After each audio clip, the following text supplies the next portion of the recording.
Ladies and gentlemen, welcome to day 2 of Terrificon, August 8th, 2026. We are here on the floor. It is bustling. It is smelly, per usual, and it is filled with all sorts of characters and people. Speaking of characters and people, I have two gentlemen here that have driven a long way to be here, and we greatly appreciate it. We have producer Chris Byers, and we have actor-producer Tommy Mariano. These gentlemen are working on a TV show called Can't Go Home. TNT Limited Productions had the pleasure of providing some of the props and tactical gear for their production in the month of June. We also had Liz Ellis from Liz Ellis Photography was able to be there for a couple days to document what was happening. So they have made the journey down here to Mohegan Sun to tell us all about their project, Can't Go Home. So welcome to the show, guys. Thanks for being here. Try it again. Welcome to the show, guys. Thank you. Thanks, Don. All right, we're here. That's a wrap. That's Good night, everybody. It was a good show. All right. So now we know we have a technical issue. So technical issues aside, we're here. We are. If it's going to go wrong live, it will. Mr. Murphy always sneaks onto the production team. So, guys, thank you for coming down. So, if we could, I know you guys have a very long history together, and a lot of people will want to know how you eventually put together Can't Go Home.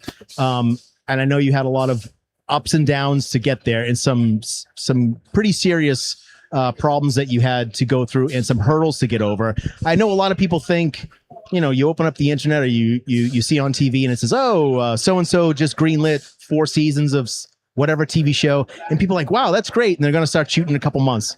Doesn't work that way. No. It's a long, difficult process to get anything made. You got to be in the right place at the right time. You definitely have to know the right people. So please tell us how you guys got together. A lot of I think fate really brought you guys together in a lot of different ways. And tell us how you got here today. Okay. So, wow. Once upon a time. Yeah, once upon a time. No, so I was filming a Batman movie, and we were dedicating it to the One Fund for the Boston bombing marathon. And in between that, I was told that Mark Wahlberg and his brother were looking for a new movie. And I had a great idea because I used to be a fugitive recovery agent, an ICE agent, and I had an idea. My wife, yes. Tell me, how long were you in law enforcement? 21 to 41. I did 5 years with the Special Police of Boston, and then I was subcontracted out by ICE for a fugitive recovery agent. All right, so I'm sorry, I didn't mean to cut you off, but that's crucial to the Can't Go Home story. So go ahead, continue your story. So we based it slightly off my life a little, and my wife and my girlfriend at the time sat down and had some Captain and Cokes and a martini and started doing the treatment.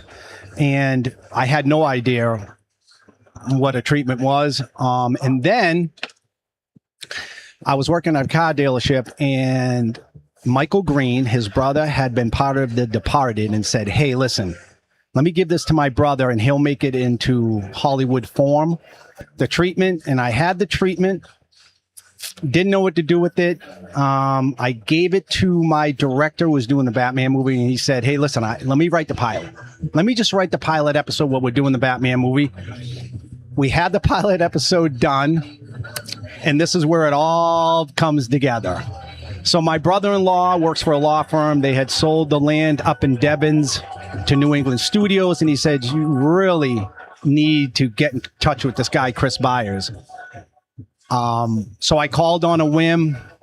After 100 times the phone ringing, man answered very abruptly, New England Studios.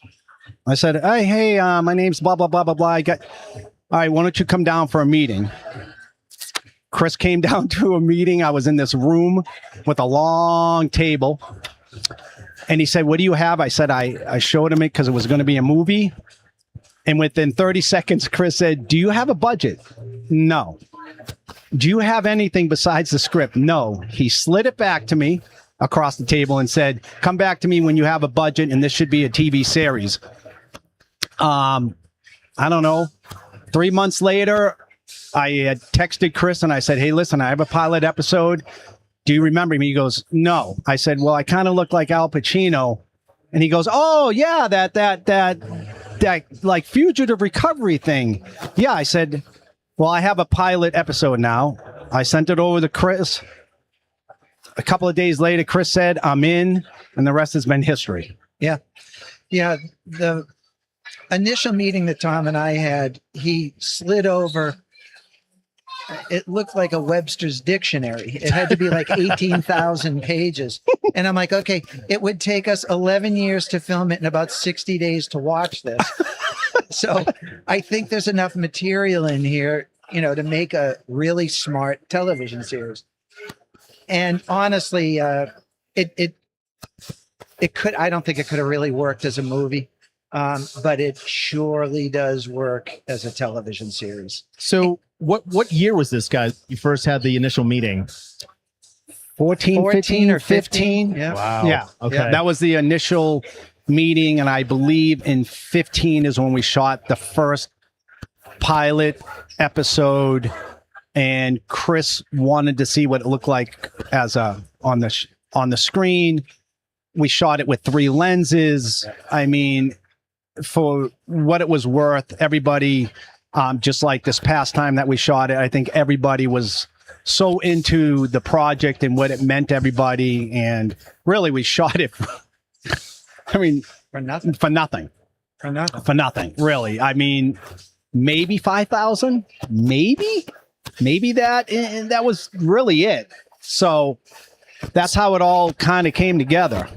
When do you decide that you need the proof of concept video to kind of speed things along? And Chris, from your history and your experience, is a proof of concept something that people always want? And now in this day and age where you're able to take AI and say, make an entire storyboard. If you wanted to storyboard an entire sequence together and put it so people can see it to know what they're buying, do you think that steps like that are more important than saying this is what it's on paper and then we'll get it into a show or a movie form? No, I think, listen, everybody gets different ideas on how to get something done. And through the battle of getting it somewhere, they're going to tell you to do 50 to 60 different things. And everybody comes back with this and that and the other thing. And none of it means anything, to be quite honest. The smartest thing that you can do is if you have a proof of concept and you put a script together, is to shoot it. It will tell you how your visuals are going to be, what your story looks like. And it's also going to tell you how your characters actually look and how the emotion of those characters is on screen. And that's where all the proof of concept you need is. So if you show something to somebody and they sit there and they go, yeah, this is garbage, you're in a little bit of trouble at that point. When 100 people say it's garbage, you're done. When 100 people have a split decision and then, half like, half, then you're in business at that point. Because half the people aren't going to want it because of the material it is. Half of the people aren't interested in it because it's not a love story or a Marvel story, or there's all different reasons why people want it or don't want it. Right. But I think the reality is, in my head at least, you shoot the pilot and it's still a really good way to do business. And a lot of the people don't shoot pilots anymore. They just shoot the first 6 episodes. And so I don't want to do 6 episodes. Tom and I have gone through this a bunch, and the models change every year from the big studios. Oh, we'll do 10 episodes a year, but that's not 10 episodes a year. It's 10 episodes. They wait a year. Then they take another 6 to 8 months rewriting the second season. I'm sorry. And by the time you're said and done, you're 2 years. Okay. I don't want to watch something 2 years from now. Right. I'm on to like 7 or 8 other different things, including things in my life. I want to see the first 10 episodes or 12 episodes and then have a 3 or 4 month break. And then I want to go in and hammer another 12. So, and now, Chris, I know that you've been in this business a long time. Yeah. And so speaking of like length of season, so Yep. I have always felt that there should be a minimum number of episodes done as a standard to be considered an actual season of TV. Yep. I say this all the time. When we watch TV shows that try to have car chases or any action sequences in them, and they look terrible, and it's 2026, and I watch them and I think to myself, how come every single week on the A-Team or the Dukes of Hazzard or SWAT, if you watch one episode of the A-Team and they have a gunfight, they have physical squibs along the ground with multiple moving vehicles, close-ups, film cameras rigged off the side of moving vehicles. Every single week, they crash cars. They're firing blanks every week. You watch action shows now, and they barely do action. There's very minimal blank firing weapons, very minimal like real pyro and physical things. And the old shows did 22 episodes a season. That's right. Why can't we do that now? Well, our goal is to shoot 20 episodes in a year. Okay. And however they want to distribute it, it's not up to us, but our goal will be 3 months in between shooting the first season and the second season. And the second season will have another 10 episodes, but we want to shoot all of that within a 1 year time frame. Right. Or a year and 3 months might be more realistic. Okay. But the reality is I don't think anybody should shoot 10 episodes. I think you should shoot, if you're going to do the 10, at least have the next season ready to go 3 months down the line. Right. So you're not having a year in between or whatever in between. You want these episodes fresh in people's minds. You want them to stop talking about your show at the water cooler because you're taking 2 years off. I don't think so. So, and I know a lot, with the streamers, with the inception of the streamers and things like that, how everything is so bingeable, right? So a lot of shows will just drop the seasons all at once. But I know guys like Taylor Sheridan. I think he just dropped season 3 of Lioness. Yes, and it dropped on the 5th. So, but he's dropping one every week, right? He's not dropping the entire season all at once. That is correct. Okay. He does everything every week. You got to wait for the next one. Yeah. Question is, I want to get back to something real quick. Yeah. Why on the A-Team when they busted out the back door with the AK-47s, nobody ever died? I'm just curious. Because they were special forces. Oh, okay. And they shot so well from the hip that they miss everybody. They miss everybody. And it's just also, a question. And also, Hannibal Smith was so drunk. I mean, it didn't matter. He And wasn't back aiming to at the Dukes of anybody. Hazzard. Once you figure out they were just going in a circle, I was like, this show's stupid. I mean, back then I thought it was great, but when you get older, you go. But I think you were headed towards, are we going to use AI? Yeah. Are we going to use physical stuff? I mean, No, we're going to use very little AI, if any. Sure. The whole premise of this is really a love story without having the physical love story. It's still a love story. Right. And the reality to all this is it's human emotion. Right. And then the other part of this is the continuity is a big issue for both Tom and I. And that means instead of having the guy shoot, a 9 clip and 30 bullets later, he's still shooting. We want everything to be so exact and spot on. What we're going to do in the beginning is send all the guys to training. Yeah. And have them go through, breaking door entries and all this other Sure. stuff. I've already have the people ready to go for this. Yeah. And they're going to go through training before they ever hit the set. Right. And a lot of the guys in the former life of this industry, that's how they used to do this. Yeah. They would literally train their actors and actresses before they ever got on set. And then they'd have training as things go along. Yeah. And that's how this is going to be. and Tom, you and I talked about this. I mean, we've talked on set and we talked about how everything has to be written in right and whatnot.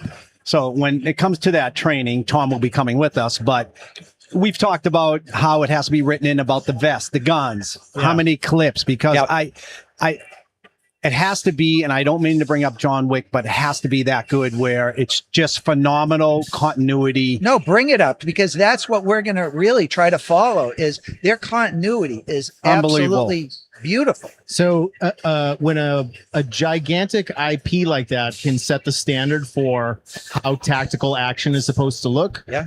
then you saw a whole slew of movies coming out after that started to utilize all the same guys, all the same crew, and then it became everything that everybody wanted. It became the it thing to do. You know, everybody wanted the John Wick mag change, the mag flip when he dropped out the mag, and God knows kept tactical in business for quite a long time. It's probably one of the best advertisements that they could pop.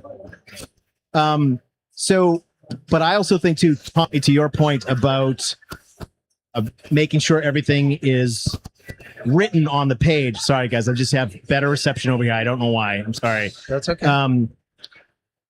When you get too many cooks in the kitchen, a lot of these big shows that have 30 writers, you know, and a lot of the writers have no idea how any of that tactical stuff works, equipment or weapons handling, God forbid. So they're not going to write that stuff into the details. And I say all the time, it costs nothing to show a 2-second shot of the hero bending over and picking up 4 extra magazines off a dead guy's body. Nothing. Nothing. You can do Nothing. one shot. You don't even have to cut it. Right? Comes into the room, picks up an AK, racks the first round, picks up 4 mags, he's out the door. Simple. Well, that's reality because that's what you would do. But nobody does. It's like we were talking the other day. You watched the movie Predator? Yep. I think 2 guys. So Jesse the Body Ventura has the backpack full of ammo, and Bill Duke is wearing a vest that has some mags in the front, and maybe one other guy. Schwarzenegger has no pouches with no ammunition. It's wild. It's wild. We know the jungle's hot, Arnold, but come on. I got to be honest with you. Chris and I have talked about this so much, and there is a huge scene at the end of episode either 12, whatever we decide to do, on a tarmac. And we've talked about the scene, and Chris is like, I think we should film this first. Yeah. And there should be no question if my partner and I run out of mags, he should be able to slide one over to me. I should be able to drop it in, not go, oh, it doesn't fit. What the? So we've talked about this, and I think this was like it's such a huge take on to do, but if it's done right, it will be quite incredible. So let's sort of, this is a great way to understand how we're going to do everything. When you sat there and looked at the last movie, maybe that you were even just talking about, and the guy runs out of ammunition and there's 2 dead thugs next to him with machine guns with full mags, and they don't lean over. We're going to be the show that actually strips it off of the dead guy, take it and use it against whoever they're fighting. And people love this stuff. Right. People love it. I love it. When John Wick did their continuity, it was just awesome to watch. So yeah, I mean, and it's the philosophy of writing. If there's a gun in the scene and it doesn't go off, you don't need it in the scene. Do you know what I mean? Yep. So if you're gonna do an insert shot of something or feature something, it has to work. If you have a character that has a backpack, I've said this forever about Indiana Jones. He never utilized that satchel. What? Never.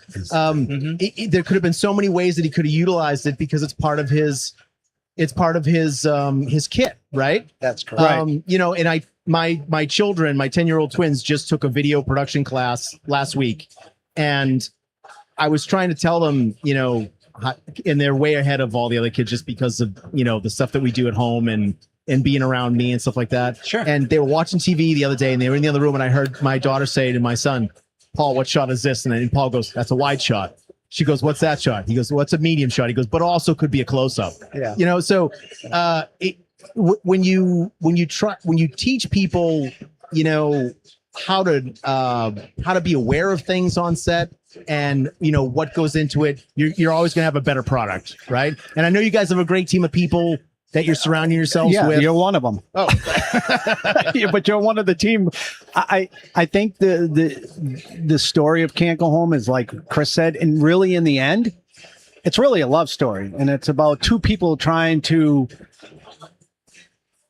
make something work where you have one that wants to make it work so bad he'd do anything, and you got his wife who wants to be able to provide for her husband and is having trouble doing that. And I think the love story and what it takes for them to conquer this together is really what the whole story is really about. I mean, it's fun to have a lot of drugs and It's fun to have a lot of drugs. Isolate that clip. Isolate that clip. Do not isolate that clip. But I think in the end, it's really about a love story about two people trying to come together as best as they can. And unfortunately, you know, her husband's just something else.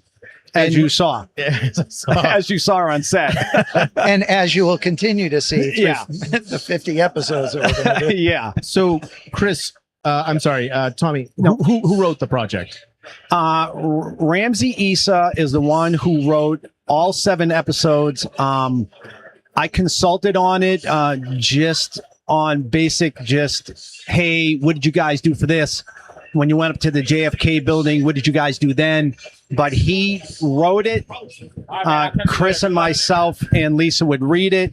We'd come back with, hey, could we do this? Could we do, you know, and with any writing room, With the it was notes. just, with the notes. And I think the pilot episode has been rewritten 4 times.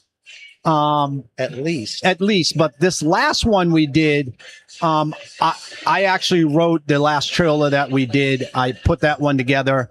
Unfortunately, Ramsey was busy and he just didn't have the time, but he's the one who wrote all 7 episodes. He's the one who created somewhat of all the characters and how they were going to interact.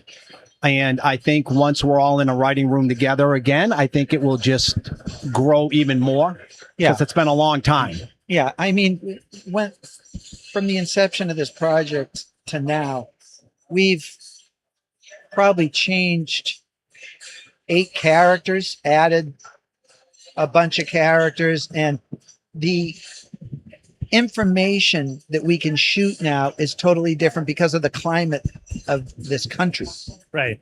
And, you know, it's interesting, but we try to stay middle of the road with the politics stuff, but the politics do play a certain part of the fuel Right. for everything that goes on in this show. Of course. Yeah. And you know, you can pick your own side. We're gonna put the truth up on the screen. And also, it's hard if you want to go real hard to the realism about, you know, how they act, how they talk, how they move, how they shoot, and then when a guy like his character goes to pump gas, he's probably going to catch some heat from somebody who's at the gas station. Or there's going to be, you know, a secondary interaction or things like that. Do you know what I mean? You can't get around that. And Right. it's kind of like the video he sent me, Tom, that I loved on. Then he's like, look at the equipment. Oh, I can't help it. You know what I mean? It's like in my feed, it's just tactical gear and no, equipment. I know. No. And I was telling Chris, I'm like, I liked the video until I wrote, Tom, check out the equipment. Yeah. Oh, that's exactly what we wore. And the message and the equipment, I mean, what's happening in the video is pretty horrible. Yeah, you know? it is. But I'm looking at the gear. Since we talked, I mean, Chris and I, we talk about this all the time. We go through this all the time. I mean, you know, unfortunately, immigration is always going to be a topic no matter who's in office. So we try to stay as neutral as we can, but you're going to have to bring some of that to the screen.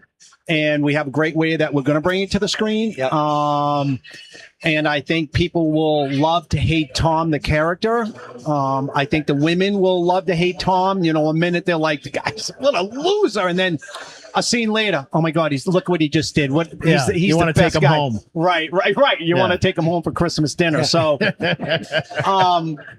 but yeah, I mean, for 10 years that we've been doing this, it has been an up and down ride for us. Certainly we were talking to you about taking a 2-year hiatus, but so I don't know if you guys want to get into it or not. You can get into one of your major hiccups that you had along the way. If not, no problem. We'll go right on to the last time you shot the sizzle reel, last trailer. It's up to you. No, I mean, look, this whole thing's a journey, and the fact that this is still going it's sort of like the characters in the movie. It's perseverance at this point. So it was around the 4.5-year mark where we got the episodes together. We had shot a sizzle reel. We shot a test pilot just to see how the stuff translated onto screen. We were confident. We love the product. And I brought all the information and all the stuff that we had to Sony. And this is 2009, 2010, Chris? This had to be 14 or 15. no, yeah, at least 15. Okay. Almost into 16. Yeah, it was. Yeah. Actually, it was probably closer to the end of 16. Yeah. Okay. So, and forgive me, my timelines are awful, but brought it. I pitched it, presented, answered all their questions. Told because they had a lot of sort of contradictory questions, and I on purpose, I would imagine. Right. And at the end of the meeting, one of the guys who's a friend of mine comes over to me and he goes, "Oh my God," he goes, "you just killed that." And he goes, "I think that they're in talking right now, but they're gonna come out and talk with you." So afterwards, probably 15, 20 minutes later, one of the guys emerges and he goes, "Well, it's a really interesting project." And he goes, "And we're interested in taking it on." And I was like, "Okay." Yeah. Great. I mean, what do you say? Yeah. I was like, "Okay." And at this point, Tom had introduced me to a guy who We won't mention. did private financing. Yeah. And he didn't come into the pitch meeting, but he met us in the lobby afterwards. And the guy from Sony is down there and he's like, "So we're interested in financing and doing the distribution." And I'm like, "Great." Yeah. So I looked at the non-named person who met us in the lobby and I said to him, I go, "You're hearing this. We're ready to go. Do you really have the financing ready to go?" "Yes, we have the financing. We're all set." So I look back at the Sony guy and go, "Well, maybe you guys would just be interested in doing the distribution then, and we'll work out a deal and a structured deal between us for the distribution." And he goes, "We're interested." So, and just so for Yep. everybody at home that's never been in that room before, right? Yep. So what are the benefits? So it's so that they don't have as much control creatively over what you're trying to do when they're not financing the whole thing. What are the benefits? So there's definitely the controllability of the project, but it's also at the end of the project, you're not paying off studio executives Right. during your filming. Well, no, it's not a bad thing. I Yeah. mean, it's just how the industry works. It reduces our overall budget per episode by about 40 to 42%. So because how many more producers would you have to have on the payroll for a studio project like that? We would have in between 7 and 9 producers, and Okay. you'd also have in between 8 and 12, maybe even up to 14 different writers weekly on the project. And if a show grew like that and got more popular, more successful, would they add more people onto that team? Of course, Wow. the budgets go up because of them and the actors, not Yep. because of all the crew members and Yeah. the guys who are creating it. Yeah. Everybody gets paid a little bit more, but it's the studio model. You got to pay for those properties somehow. Right. And they also bring a lot to the table. Yeah. So I'm not saying what they do isn't warranted. I'm just saying there's a different way to do it. Sure. And there's also a different way to budget. So your average episode on a TV series right now is in between 7.2 and 7.6 and up. Okay. We can shoot this depending on what we get our actors for. And that will be a haggle between distribution and us on what we have to use as far as A-list actors, so on and so forth. Okay. But we can shoot this in between 3.2 and 3.6 per episode. Okay. Half of what the other episodes are shooting for. Right. Right. And we will have a lot of action in our episodes. Right. So it's just the way that we can do it without having a studio executive top heavy budget. So speaking of episodes and how that formula works, Yes. I don't know if maybe people notice it at home. So like you'll watch a series, episode 1 and episode 2 right out of the gate come out really hot, especially if it's an action show. They usually have a high profile action scene that opens up episode 1, season 1. There's a lot of money spent, a lot of toys come out. Episode 2 usually has a follow-up, something big. Then maybe they downshift. Episode 3 and 4, maybe introduce some characters, a little more plot development, less explosions, less travel. In each episode, do the budgets go down per episode, or are all the episode budgets the exact same? All the budgets are the same. Okay. Yeah, it's everything is going to be budgeted out per episode. Okay. I mean, we may steal money from one because we have the availability of, maybe we ended up shooting one of them for 2.4 million. Right. But it'll all get used per episode. Okay. Yeah. Okay. All right. So it's a little bit different, and it's so honestly, it's more like things used to be filmed. Right. We won't come out with such a huge bang where we have 75 guys in a gunfight and a helicopter blowing up over their head. Yeah. We're not going to do that. The first couple episodes, there's a lot of character development and backstory. Okay. And we'll still have a lot of action, but it's not. Action is going to be over each episode during the 10 to 12 episodes that we shoot Right. per season. Yeah. But we also do not and are not planning on having a year or a year and a half in between episodes. Right.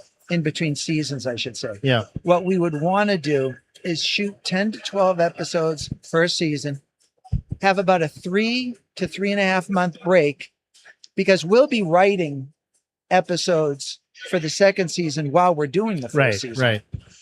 And, there's going to be polish, and then there's going to be climate change and everything else that happens along with the political change, and everything that goes on will be incorporated slowly into each episode. Yeah. But, the reality is that we don't want more than a 3-month window in between first and second season. We want to start shooting the second seasons 3 to 4 months after we finish. Okay. Or after the first season stops airing. Right. So that is the formula that we want to use. I sit and watch, and this is just my personal opinion, but I can't stand waiting a year, It's year and a ridiculous. half. It's like, why do I want to go back and watch this now? Yeah, it's like watching any of the Game of Thrones where you're like, I don't know who any of these characters are anymore. Actually, I think Severance is probably the worst one. As much as I like the show, but you can't wait 3 years, 2.5 years to put out another season because people have already moved on to whatever, whether it's Silo, whether it's Lioness, whether it's Dutton Ranch or whatever it is. People just go. And I think the worst thing I find is when you're going to do a recap, do a good recap, because I still watch the recap and go, I don't remember that would happen. So I think for us, we have a different concept. Losing your momentum is a major factor in anything, right? Yeah. If it's professional sports, if it's TV, or if it's, if it's film, especially like since we're here at Terrificons, many of these Marvel and DC properties, especially Marvel, now that they're doing a major shift in some of their storytelling, they let out so many TV shows out of the gate to bridge the major movies that they had coming out. And then they seem to have cooled off because of just, they weren't making a lot of money. Well, it's funny because you're talking about momentum, and that was the meeting that we were just talking about before we jumped a little bit. But we had incredible momentum, like way better than most people can get, and especially in that period of time, because it was only about a year maximum that once we decided we were ready. Yeah, it took a little under a year to get from concept to a yes. In approximately how many meetings was that before they actually said yeah? One. You're shitting me. Oh no, I'm not. One. No, my friend looked at me and goes, "You nailed." You nailed that meeting. He goes, usually people come in, they're not organized. They're not, and he goes, answers to everything, concept answers to everything. And that's why he said they came out and they were ready. Wow. But, so from there, it went to shit. It went to shit. It went to shit quick. Excuse me, audience. Yeah, sorry for the swears. No, but fuck it. You can say whatever the fuck you like. I mean, it went to shit. I mean, when I tell you it went from Well, okay, so if I can say anything I want, I Yeah. wanted to kick everybody I looked at in the balls right after that one. Yeah. Isolate that clip too. I want to tell you Hashtag kick everyone in the balls. Can't go home Thomas, TV. I have to tell you, I'm going to tell you exactly where I work because Chris called me.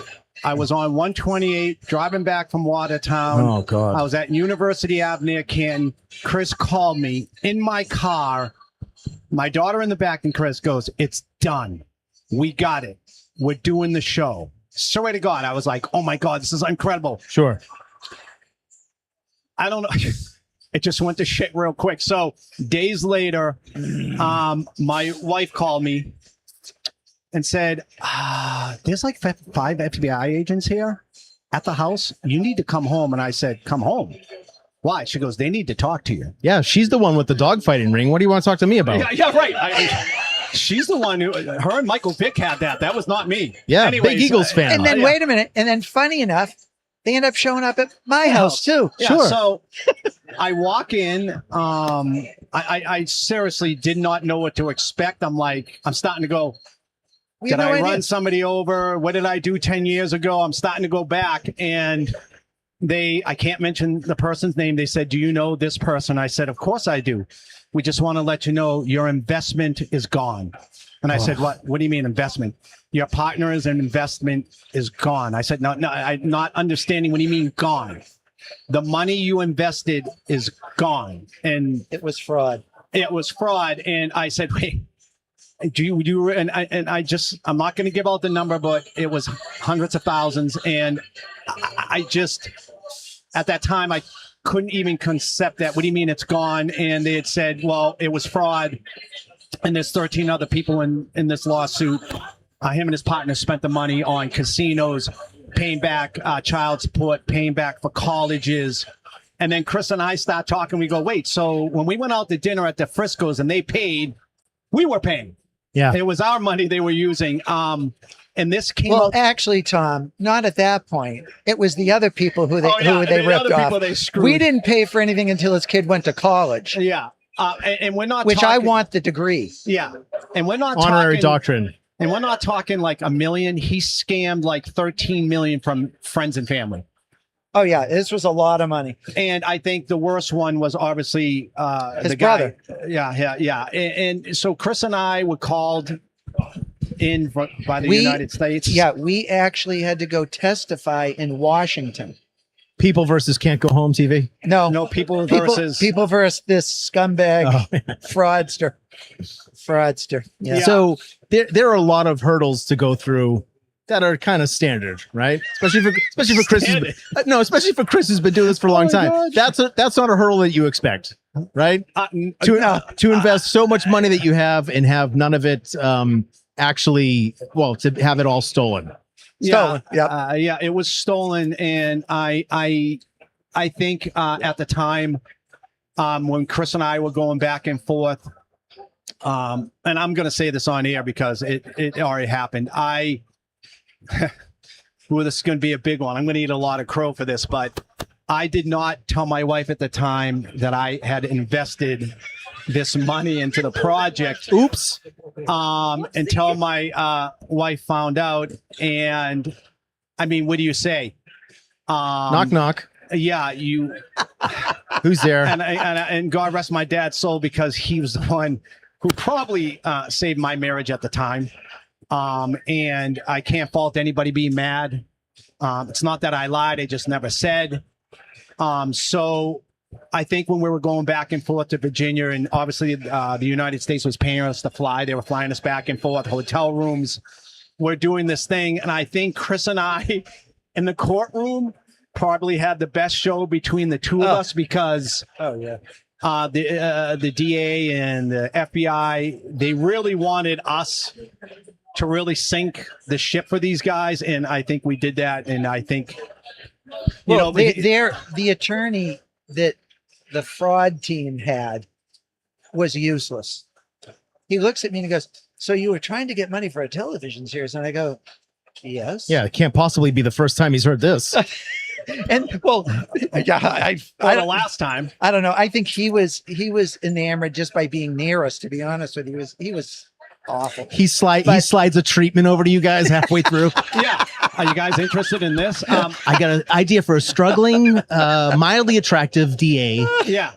And It's a rom-com. Yeah. And here's the thing. When you're sitting waiting to be called into this courtroom, and this is not like, hey, I'm going to do a courtroom because, you know, I murdered somebody. This is like, it was intense. And I couldn't listen to Chris's testimony. They wouldn't let me. No. But I could listen to yours. But he could, because I was the last. So they waited for me to be the last one. I kid you not.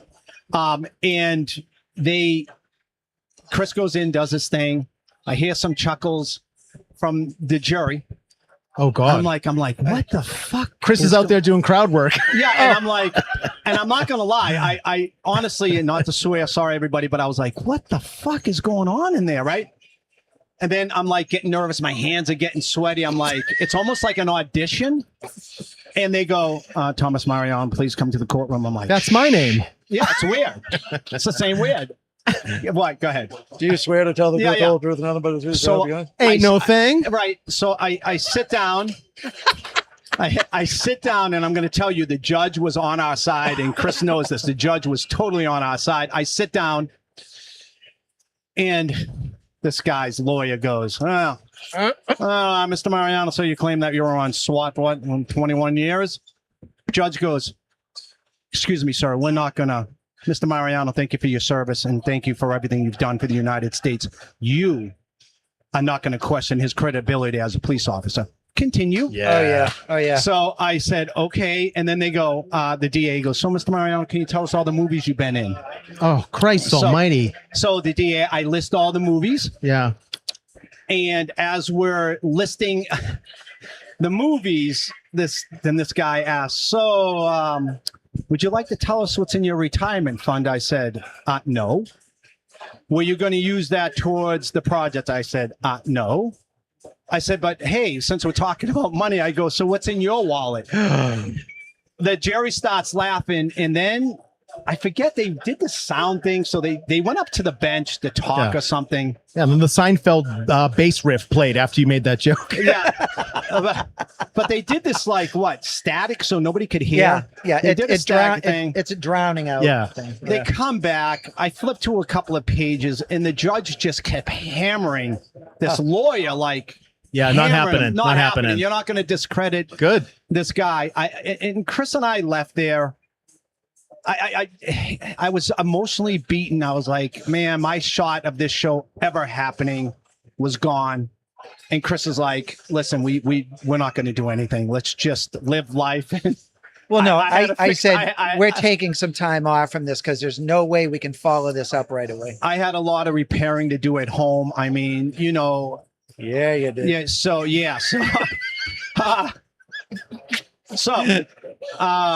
So, you know, there's always a fall from grace, but nobody likes a better story than a comeback story. So how did you guys come back from that to get to where you are now? Well, actually, the first we thing stole was some money. No, No. we took a note from the fraud guy and we started stealing. No, We got a deal from Capital One. Thanks to Tommy dropping what's in your wallet. What's in your wallet? Yeah. And I seriously did drop that. That is on record. Wow. the reality is Tom had to fix his home deal first, and that was not in 10 minutes. That took a little bit of time, and then we sort of just hung out probably another 6 or 8 months. Yeah, and, we played golf. We Yeah. did family stuff. I mean, if everybody doesn't know, Chris and I are, if nothing ever happened to the show, we are best of friends. We are, Oh, yeah. we are connected. Our family's connected. Yep. So for us, it was like, you know what? If the FBI is still listening, their families are not connected. Just so you know. Even though my last name is Italian, we are not connected in any way. Strike that from the record. Strike that. Sorry. And no, it's fine. I mean, and then after a while, we wanted to redo the trailer and stuff, and then start getting back to it. Yeah. You need a little bit of time for this to cool off. Sure. I mean, even from, the debacle at Sony and everything else, so I can reapproach everybody in the time that we took off. Yeah. So now we got back to the script. The timing of everything has changed because the way the country was going has changed. Right. So we got back into script and started throwing a bunch of different ideas. Now the script's twice as good as it was. The information that we have, twice as good.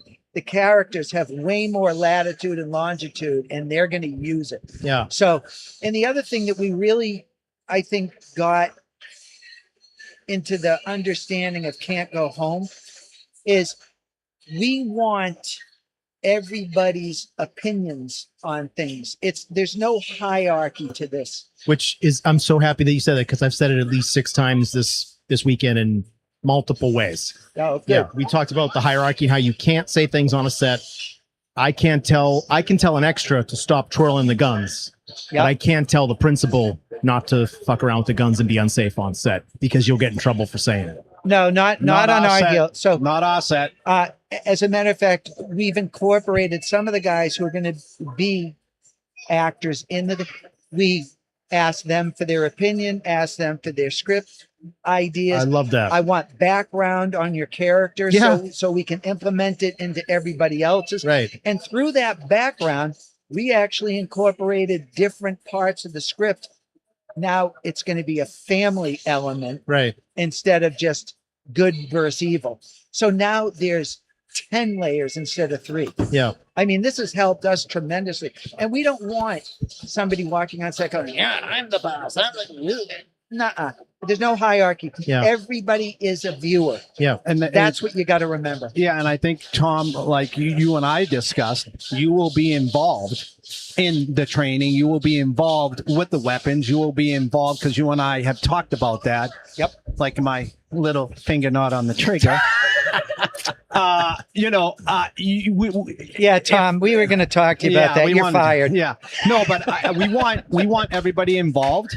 Yeah. Because I think everybody has a say, and all it takes is one person to come up with one little good idea that changes the whole thing. So it's incredible, because I mean, so I've been doing this since I was 10, and I say 10 because it's the first time I actually put paper into a typewriter, and I would like write them long form. My mother would type out scripts. So I've been doing it for a long time, but I've always wanted everybody to pitch in with ideas, and sometimes some of the greatest shit that we've ever done has because somebody said, let's do it like this. Yeah. Or I will come out and say, we got a problem. Somebody can't show up. We need to literally write ourselves out of this box right now. Pay attention, boys. I'm right here. And then, I don't know what you're talking about. Did you put that green suit on? Oh, wow. And then say, we need to write ourselves out of this. How do we do it? And some of these people right here, like we've had some like great challenges, and we have not had the luxury of having, multiple day holds on locations. Like it's spent a lot of favors and things like that. Sure, sure. It was your post after we shot the scissor reel, and you made this wonderful post about everybody being involved, and if there's a problem, everybody solves it. Yeah. If there's a location problem, everybody solves it. And I think that was a true testament. And you were talking from the heart, and you were talking about, hey, I was just on this set and we had a problem, we solved it. Yeah. And that's what it takes to do this stuff, because if you don't have a team, and I think the crew is always sometimes left out, but if you don't have a great crew, then you got nothing. Yeah. It doesn't matter how good the actors are, because the crew is everything. The props are everything, special effects, everything. Everything is important on the set. It doesn't matter what it is, because it can be in one shot and then that same shot over, and it cannot be in it. You need everybody worrying about continuity, worrying about their job. You need people who are good at it. Yeah. I'm going to tell you a funny story. Okay. So I was working on this movie, Van Wilder. Yep. I hope it's not the Van Wilder story you told me last time we were together. Oh, it might be. It might be. It might be. No, it's not that one. There's a lot of stories from Van Wilder. So we were doing this shot, and whoever's seen the movie, they remember the bulldog in it. Yeah. So this is before the scene with the bulldog behind the door. So they had a shot of the bulldog with a bunch of prosthetic balls hanging to the floor. Right. And so they did the shot, and then they had to do the shot again because they missed something. Yeah. So they took, you always have 2 or 3 animals. So they took another dog and they put it in the scene. And I go, hey guys, wait, something's wrong. And the director looks at me and goes, no, shh, quiet. And then the DP looks at me, Chris, quiet. I go, very good. And, we were all friends. Right. So there was nobody being a jerk. Yeah. But they weren't catching the gravity of what I was getting ready to throw down to them. So I let them do the shot and they completed the shot and they go, so Chris, what was the problem? And I go, well, if you didn't realize it, that was a female dog and you didn't put the balls on the female dog. Wow. So Wow. everybody did the head slap. I'm not an animal trainer, guys. But I play one on but TV. you are. Oh, but you are. This jar of peanut butter says otherwise. Yes. Yes. The chunky Jif peanut butter. Christ. I need Jif. So anyway, Yeah, but but people suffer in silence, So we had a guy on today who was one of the actors in Aliens, one of the warriors from Aliens. The guy that comes up out of the water behind the girl. Yeah. And there was only a couple guys that were in it. They just kept reusing him over and over and over again. But he said the same thing. We had the same conversation. They had him rigged up in a harness when he's supposed to drop down from the ceiling, grab one of the guys and get pulled up. Sure. They had him up on a harness for 45 minutes because they were working on something down on the ground. Well, he lost feeling in all of his appendages from the waist down.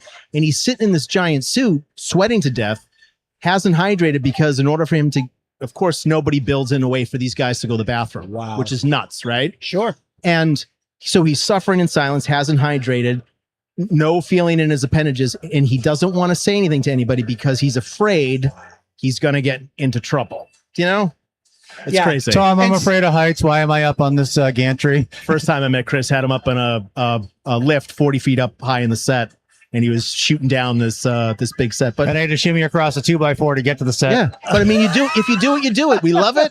It's our passion, and that you suffer for your passion. Look at and he's still here. Listen, I suffered in a bat suit, so I know what it's like to suffer. But Make a hatch to pee. You're a multi-billionaire, Bruce Wayne. It does. Yeah. Mine had a. Yours did, but they had to wait to get to Ben Affleck's Batman before they actually put one into those suits. Wow, it's crazy. But this is all the evolution of the industry too. Yeah, and the being afraid of everything has become way less of a hierarchy now, because you actually do care about the actors. You do care about the people. You want them to have some sort of comfort. Nobody cared about me on set. Yeah, you're not an actor yet. So anything else? I'll end you right now. So speaking of Tommy acting, guys, can we cue up? Is this a good time to cue up the trailer? Sure. All right. Cue up the trailer. They're going to cue up the trailer right now. Thank you for your trash. Thank you very much. Did that guy just spit on? Here we go. Dos. Y salen esta noche. No mañana ni pasado mañana, esta noche. ¿Ok? El puerto de Boston está listo. Y si tienes algún inconveniente, me avisas. ¿Mm? Antes de tomar cualquier decisión. ¿Ok? ¿Y Tom? No. A él no. Tom no se toca. Fuck, we had him. No, we fucking didn't.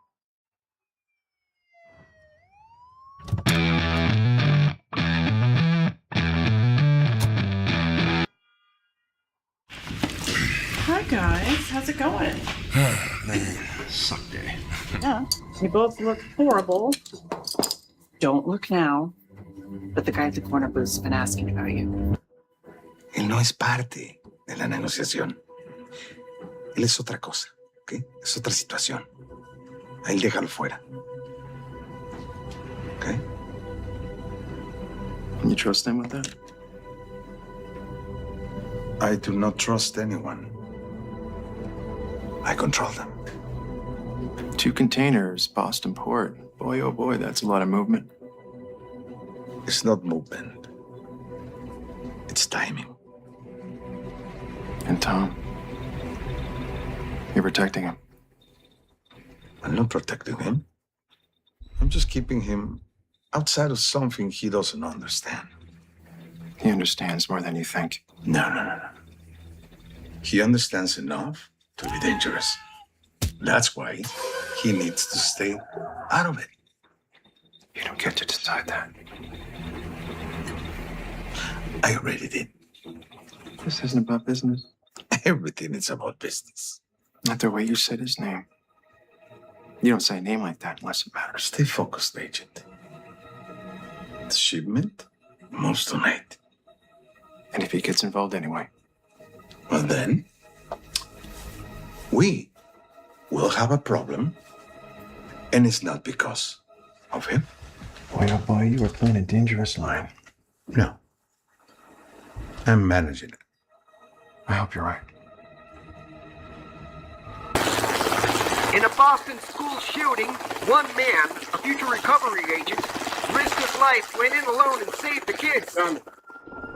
Last one, bro. State police already here. What a day.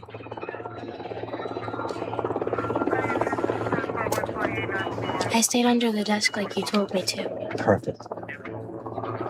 I didn't think anybody was coming. Were you scared? If he gets pulled into this, you won't be able to keep him out. We will see. There's a lot of protesters, so we gotta get around them. Tom? Yeah. Hey, that was you. Westbridge Elementary. Yeah. What about it? Partner's daughter was inside. He couldn't get there. Traffic lock, radio chaos. The guy was losing his fucking mind. You in it anyway. Someone had to. Nah, not like that. Not like that. Now, you heard the shots and you had to go in. You found her. I'm glad I got you. Pulled her out, right? Gave her back to her father. The hero. You don't know me. I know it matters to Tom, right? Stay away from the containers at Pier 17. What containers? Not your concern. If it involves Tom, it involves me too, motherfucker.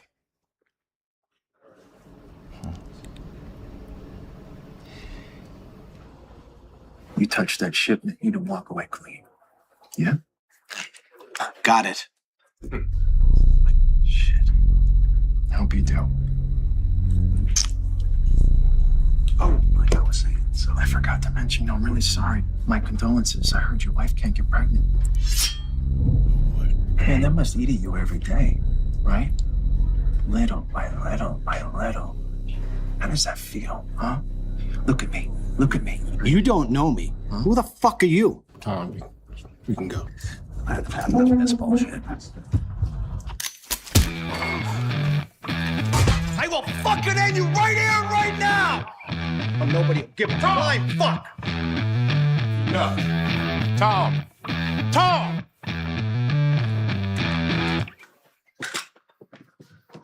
The fuck out of my fucking bar.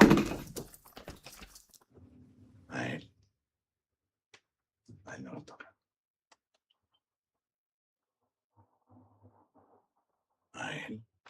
No. No tocan. Tell Tom to have his wife.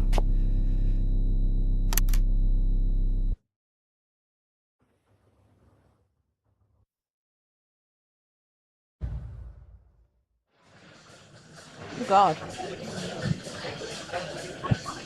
Who said that?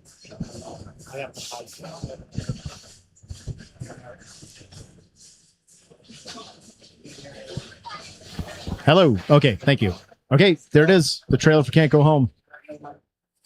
Tommy does not have audio on his microphone. Wait, I do now. Okay. Thank you. Chris live? I think so. Okay, All right, we're live. fantastic. Yeah, great. All right. Well, there it is. Thank you so much. So Tommy, before we wrap this up, do you want to give a shout out to any of those people that we just saw on TV? Oh, I give a shout out to everyone. Charles D. Clark, Mike Emery, Anthony, Johnny, everybody in our crew, yourself, your company, Chris, Ralphie coming all the way from California to shoot this over a weekend. My cousin, my daughter, they were all in it. Everybody did a wonderful job. It is just when people are willing to do things for free because you're like, hey man, I need your help. I can provide food. I'll provide everything else, but I need your help for this weekend. And there wasn't one person who didn't say, okay, when can we start? Right. And seriously, I would thank everybody that was involved. The hair, makeup, I mean, everything. Everybody who gave us a location. Unbelievable. Just unbelievable.